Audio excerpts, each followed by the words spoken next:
Hello my friends and welcome back. I'm Chiscool Gaming, and in today's video, sponsored by the makers of Whiteout Survival, I want to talk about whether or not you should invest in Natalia. And the long story short is that she's an absolute beast, but you can only obtain her from VIP, which includes only paid bundles. You cannot use Mythic General Hero shards to do her upgrades. So this video, I'll show you exactly how she works, why it is that she's incredibly popular and continues to remain powerful for a long time. And you can use the timestamps to jump to whichever part you'd like. Consider subscribing. I've been whaling my way through the early game. I'm 72.6 million power, about 5 weeks into the game, and I've been trying to get my hands on every single commander to have personal experience with them. Now look, this is my strategy when I make a YouTube channel, and this channel is dedicated to Whiteout Survival content, but I got another channel in this genre of game with almost 250,000 subscribers at the time of this recording. And what makes Natalia unique as a VIP hero, that makes her even stand out from other games that I've played, is that she's got a ability here that no other hero in the game has. Technically, there's only one other hero. He also comes from VIP. It's Geronimo. So she is one of two heroes that has an ability that gives you just a buff, just a straight up buff, even when she is not in the army. That is really powerful. Okay. And I know I should get into like the big picture of what she's here for. Like, she's infantry. She's good for rallying, but she's also got this ability that sets her apart with Geronimo as different. What does it do? Natalia exhibits the ferocity of the polar bear on the field, inspiring friendlies even in her absence, increasing all troops' attack and defense by 10%. Wow. 10% attack for all troop types and 10% defense for all troop types seems pretty good, even when she's not in the army. Normally, when you send an army out in the world, she's got to be there. So this benefit goes up, I think, 2% at a time as you complete each star level that you have on her. And she is, as I mentioned, available from VIP. So in order to work on Natalia, you're going to need to have the VIP to do it. And she is available in the bundles, as I mentioned. I believe it's about $285 to max her out. And the price of these VIP bundles goes up. So you have the VIP 1 special pack, which gives 20 of her shards. Then VIP 2 gives 40. VIP 3 gives 80. Then VIP 4 gives 180. And so you can scroll through this yourself to sort of see what it takes. But you're going to need to get VIP 6, which is very achievable. And then you can max her out if you drop the 285, which I will argue she's a really strong hero. And we'll get into the comparisons for other infantry heroes you could work on later in the video. So if you're bought into Natalia being a powerful infantry hero, and in part just because she gives a stat boost even when she's not present, let's talk about the skills that she's got and why it is that she works the way that she works, all right? We're going to start with exploration, which is only relevant in the exploration game mode and the arena. Then we'll talk about the expedition skills, which are relevant when you battle out on the map. That's on the right-hand side of the screen. So, starting with exploration. Natalia's bear violently smashes the ground, knocking back enemies in range and stunning them for 1 second. I will put this on screen because it is a very powerful effect in arena. Stuns are just generally very good with the potential to disrupt enemy abilities, but she also deals 224% area of effect damage. Wow. So this is a huge AoE damage and stun, which you would kind of expect from a giant polar bear, right? Second skill, Natalia wields her whip against the enemy target for 210% attack. I would rate this as probably the second best skill she's got. Number one skill to prioritize is the first one. Then I'd say the second skill is pretty good. Third skill, only fools would dare anger Natalia or her furry companion. Natalia has a 10% chance of gaining a 12% attack boost for 3 seconds upon taking damage, a max of 5 stacks. You can get 12% attack up.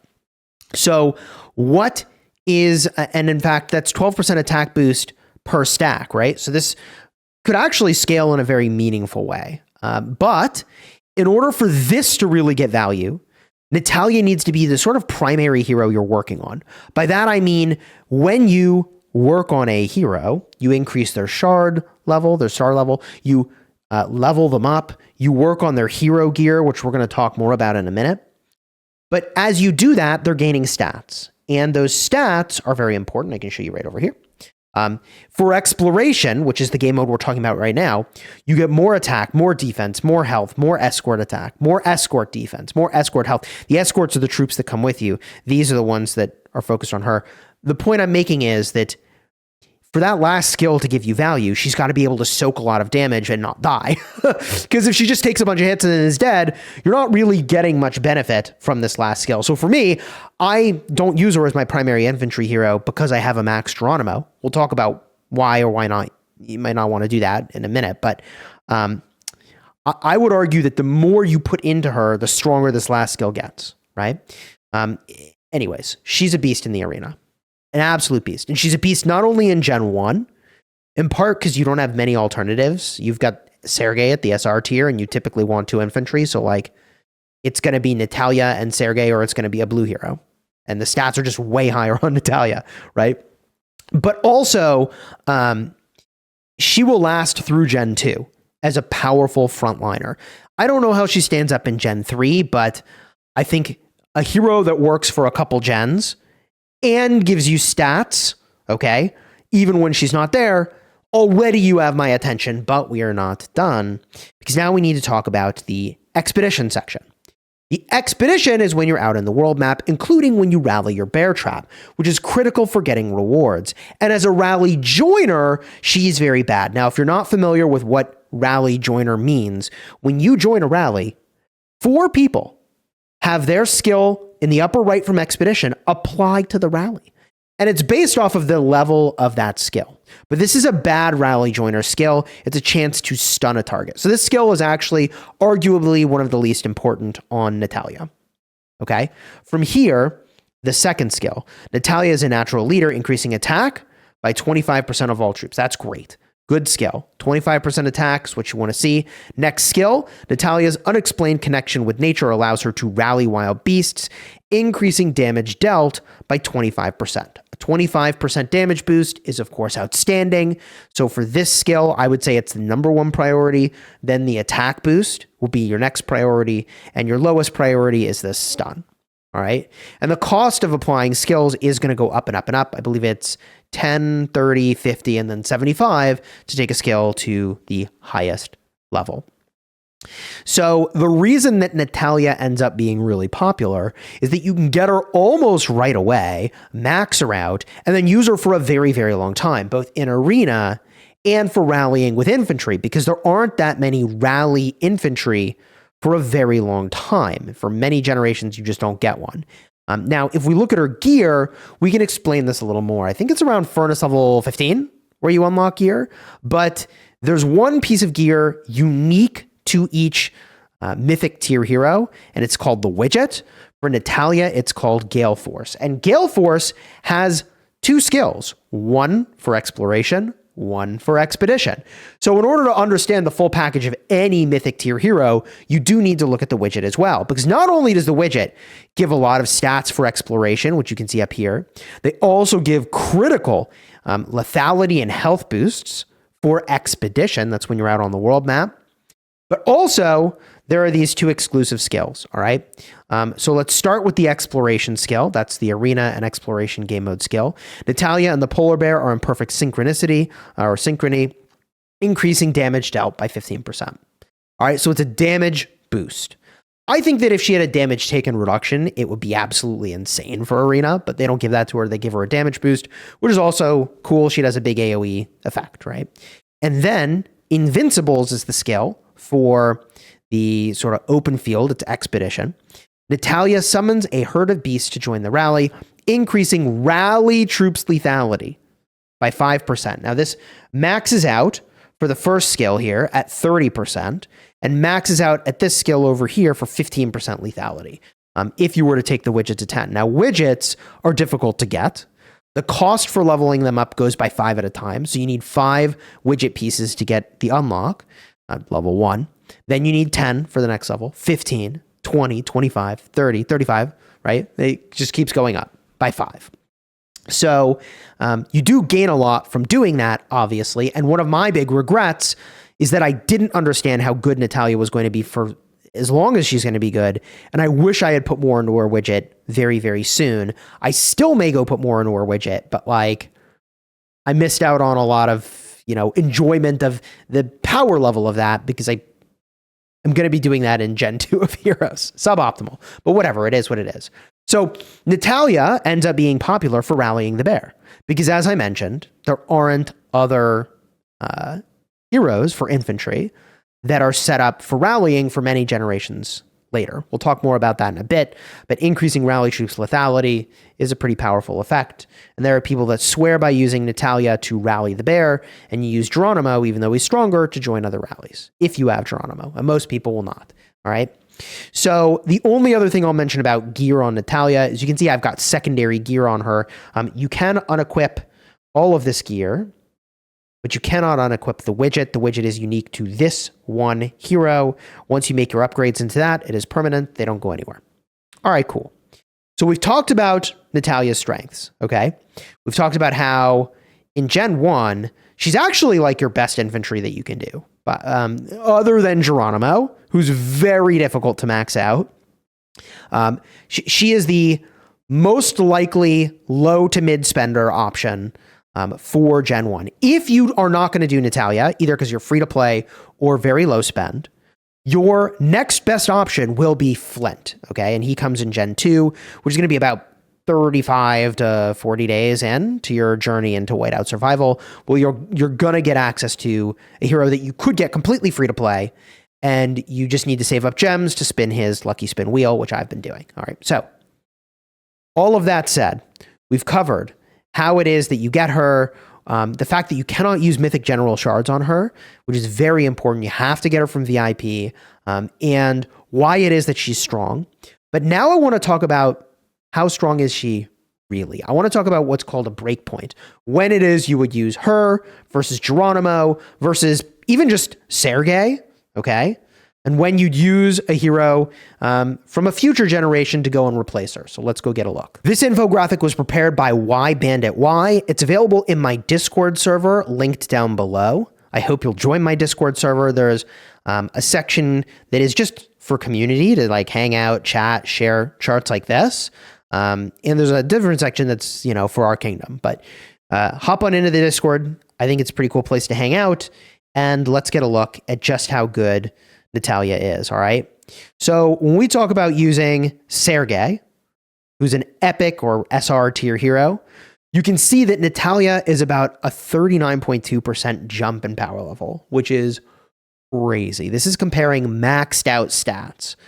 So this is a big jump in power level to have Natalia, especially because VIP 6 is very achievable for a low spender, and also 285 to max a hero is a relatively low price, assuming I got that right.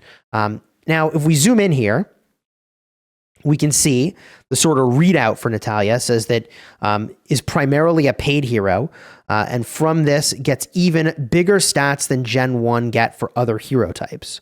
So like, she's better than your typical Gen 1. What does that mean? Well, typical Gen 1, even at this tier of rarity, get 50% lethality and health from the widget. She's getting 55%, 55.5 technically. As well as huge stat gains, Natalia is one of the only two heroes with attacking weapons. So I mentioned that for infantry, in particular, you don't get many heroes that have a widget designed for attacking. Natalia has that. Geronimo has that. And rally lethality weapon is really good for bear rallies too. So she is incredibly popular for the bear trap, which is the free-to-play way, the primary free-to-play way that you're going to get your essence stones, which are critical for upgrading your equipment. So I would argue Natalia is really, really outstanding, okay? And your sort of next option is going to be Flint. He comes in Gen 2. Flint is a 13% upgrade from Natalia. Not very big, but a lot of people recommend Flint very, very strongly for everybody. And the reason is that he is a defending hero. So Natalia, good for rallies. Flint, good for garrison. But his jump in power is not very large. And because of Natalia's high stat gains, Flint's main growth is in defense. But for free to play, Flint is the go-to tank with Sergei in Gen 2. I completely agree with that assessment. And defense gains are in line with the general 20% stat increase per generation. You can see the jump in stats over here, which brings us to Geronimo. who, by the way, is very, very difficult to obtain. Difficult in the form of you just need to pay lots of money to have VIP and then buy his bundles. I have a Geronimo maxed out, in part because I worked on him from the Hall of Chiefs. I got a first place, I got a second place, which gave me what I needed to max him at VIP 11, which is a powerful place to be. But he is only a 1.1% power level boost over Flint. The main difference is Geronimo is for attacking, Flint is for defending. So if he's like a 1.1% boost over Flint, I don't know, this is not the right way to smash it together, but we could call it like a 14 to 15% lift over Natalia. So he's not even that much better than Natalia. So Natalia is very good. I just want to really emphasize that. So if we zoom in on what he offers here, 260% attack for infantry and defense, which is big. That's more than Natalia, who is, 200%. So it's a huge boost there. But also, you get a slight boost to the infantry lethality and health from the widget on this. All right. So I show you that because I made the mistake of thinking, oh, I'm actually going to whale for Geronimo, and that is going to make it so I don't need to invest in Natalia. I think that if I were doing it all over again, I would have worked on her widget very quickly, and I think that would have delivered me a lot of value.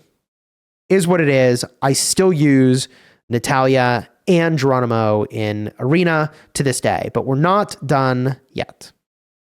We're going to read this insight real quick, and then we're going to jump over to some breakpoints in another chart comparing these heroes. We'll talk about this first. So Geronimo is the other one of two infantry heroes with attacking weapons or widgets. He's considered the strongest attack rally lead. This is a big deal. Geronimo has huge stats for Gen 1, sitting between Gen 2 and 3 in terms of power level. With his weapon, he's viable through Gen 3 and 4. I've heard people say he's viable in Gen 6 as a rally. So Geronimo is very, very punchy, very powerful. But let's jump to the breakpoints here. So here's the other chart by YBanditY. And when I talk about breakpoints, we're really talking about when is one hero better than another. And the reason Natalia is so strong at the start, in part, is because although this chart is going to compare to a max Sergei, like, let's be real, you don't have a max Sergei. I don't have a max Sergei. Unless you dump every universal shard you have into Sergei, like, it's just not happening. So Natalia will very, very quickly be better than your Sergei. And even if you had a max Sergei, which you won't at the start of the game, Natalia is better at 4.1 shards, or rather stars. So that means you max out 4 stars and you get the first petal of the next sort of star, the piece of the snowflake, even with no investment in her widget. That's the breakpoint. Now, if you're investing in her widget, she'll be better sooner. How much sooner, I couldn't tell you exactly. But if you then look at, okay, well, what's the upgrade path from Natalia? If I buy into this, Chisco, I max her out, what has to be true to get an upgrade from Natalia? And so in order to upgrade from Natalia, you would need to have Flint completely maxed out, almost like 4.5 on the snowflake level and a level 10 widget. I mean, wow. It takes a lot to upgrade from Natalia in the first gen of heroes. Okay. And even Geronimo has to be widget level 9 and 4.4 on the snowflake level, which is pretty freaking advanced.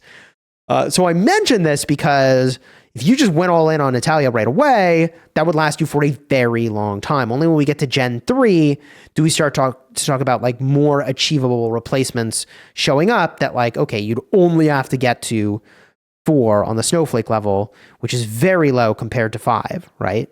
And you'd only need widget level 8. But what I'm discovering is that just because a new generation of hero shows up doesn't mean that the widgets are easy to get, unless you're paying through the premium price for the bundles. You're not going to get the widgets very quickly. So even then, when the new gen shows up, like, it's going to take some time to upgrade from that, right? So Natalia's outstanding, man. And I wish I'd put more into her sooner, under the realization I have now that, like, oh, you can't just work on Geronimo and think, I don't need Natalia. Only because I maxed out Geronimo am I sort of in that situation. And even then, like I mentioned, Natalia is very good when she has a very high health pool. And specifically in Arena. And you're not going to get that if you're doing what I'm doing, which is like second rate gear goes on ore and I don't have the widget. So like, I'm really not even unleashing her full potential for Arena. Too bad, cheesy. Anyways, let's jump back in game. I'll show you a little more of what I'm talking about. All right, so now that we're back in game and we have all this other context, it's a lot easier to see now that like, oh, I see what Chisquel's saying about he's done a very low gear investment here, very low widget investment, okay, where like I could have 55% infantry lethality and health. I'm only getting 16.6. There's a big amount of stats, and it's true for the stats up top too. And if we swing on over to my Geronimo, you can see I went all in here. My best infantry gear is on him, plus I took his widget to 10, so I'm getting just a huge amount of stats out of this. But even though I've done this, I still feel like, man, I wish I had more invested into my Natalia for Arena. Right? Because she's very good there. Now, Arena is not the most important thing in the world, but you know, I like to perform well there. It is what it is. All right. So if you enjoyed the vid, throw a like on here, consider subscribing. Long story short, I think Natalia is outstanding. The ability to work on her very, very early before Gen 2 has even shown up is really good. But if you're not going to spend for her and you're not going to work to max her out, then like, no worries. You just get Flint. And you need to save your gems to prioritize going for Flint at that time. So if you go on the Natalia plan, outstanding. If you don't, plan to save gems for Flint to spin him in the lucky spins, which like I've been really whaling, so I max spun every single day. Like a whale. So GG. You enjoyed the vid? Again, throw that like on here and subscribe. If you want to see more information about Gen 1 heroes, I've made guides for almost all of them at this point. So we'll have cards in the end screen if you want to go learn more about the other mythic heroes that are available in Gen 1. For example, you might be interested in Molly. You might be interested in Zinman. Here's everything I wish I'd known about those heroes in those two videos. Go check them out.